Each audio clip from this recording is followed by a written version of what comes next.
نحن جماعة مخيم كوكنايا بحاجة إلى الخبز بالدرجة الأولى، بحاجة إلى الخبز. مخيمنا اللي عايشين في قلب المخيم حق ربط الخبز ما عندهم من رمضان عم نول اليوم، وعم ندير خبز بالدين ومندير خبز بالدين، بحاجة إلى خبز وبحاجة إلى مي وبحاجة إلى بول.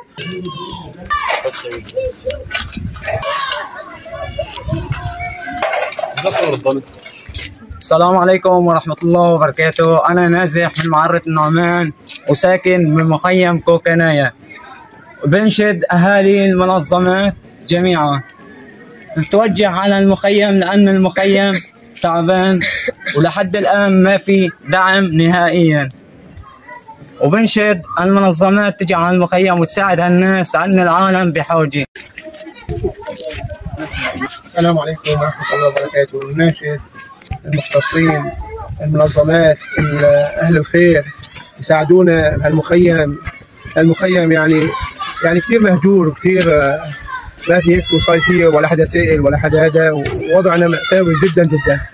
فنناشد أهل الخير يساعدونا يوقفوا معنا، وبارك الله فيكم.